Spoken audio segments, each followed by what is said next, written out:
Hello, ನಮಸ್ತೆ. ನಾನಿವತ್ತು ಏನು ಮಾಡಕ್ಕೆ ಹೊರಟಿದ್ದೀನಿ ಗೊತ್ತಾ? ಕೋಲ್ಡ್ ಕಾಫಿ ಮಾಡ್ಬೇಕಂತ ಅಂದ್ಕೊಂಡಿದ್ದೇನೆ. ಅದ್ರ ಜೊತೆ ನಾನು ಎಗ್ಗಿದು ಹಾಫ್ ಬಾಯ್ಲ್ ಮಾಡ್ಬೇಕು ಅಂದ್ಕೊಂಡಿದ್ದೇನೆ. ಫಸ್ಟ್ ಏನು ತಗೋಬೇಕು ಗೊತ್ತಾ? Mixie jar. ಇದಕ್ಕೆ ಏನೆಲ್ಲ ಹಾಕಬೇಕು ಅಂತ ಹೇಳಿದರೆ, coffee powder, sugar. Sugar is not A good for our health. Sugar ಜಾಸ್ತಿ ಯೂಸ್ ಮಾಡಬೇಡಿ. ಇವಾಗ ಇದರಲ್ಲಿ ಮಿಕ್ಸ್ ಆಗಿರೋದು ಶುಗರ್ ಆ್ಯಂಡ್ ಕಾಫಿ ಪೌಡರ್. ಇದನ್ನು ನಾನು ಇವಾಗ ಮಿಕ್ಸ್ ಮಾಡ್ತೇನೆ, ಆಯಿತಾ?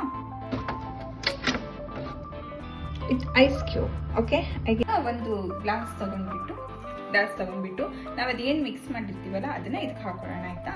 ಈ ಥರ ಬಂದಿದೆ, ಈ ಥರ ಬಂದಿದೆ. ಸೊ ಇದು ನಾವು ಮಿಕ್ಸಿಲಿ ಏನು ಮಿಕ್ಸ್ ಮಾಡಿದ್ದೀವಲ್ಲ ಅದು, ಅಂದರೆ coffee powder, sugar with ice cubes. ಇವಾಗ ಇದಕ್ಕೆ ಮಿಲ್ಕ್ ಹಾಕೋಣ, ಕೋಲ್ಡ್ ಮಿಲ್ಕ್.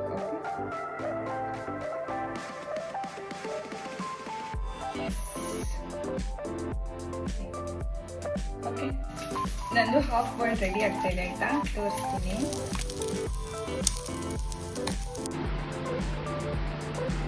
ಓಕೆ, ಇವಾಗ ಟೇಸ್ಟ್ ಮಾಡ್ತೀನಿ ನಾನು.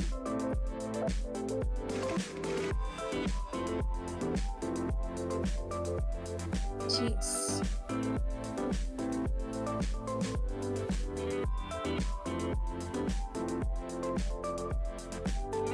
Next level guys. ನಾನು ಅನ್ಕೊಂಡೆ ಇದು ಕೋಲ್ಡ್ ಕಾಫಿ ವಿತ್ ಇದು ಚೆನ್ನಾಗಿರಲ್ಲ ಪಕ್ಕ ಅಂತ, ಬಟ್ ನಿಜ ಚೆನ್ನಾಗಿದೆ. ನೀವು ಒಂದ್ಸಲ ಟ್ರೈ ಮಾಡಬೇಕು, ಆಯ್ತಾ? ನಾನು ಕಾಂಬಿನೇಷನ್ ಚೆನ್ನಾಗಿಲ್ಲ ಅನ್ಕೊಂಡಿದ್ದೆ, ಬಟ್ ತುಂಬಾ ಚೆನ್ನಾಗಿದೆ. ಒಂದ್ಸಲ ಟ್ರೈ ಮಾಡಿ. ಬಾಯ್ ಬಾಯ್.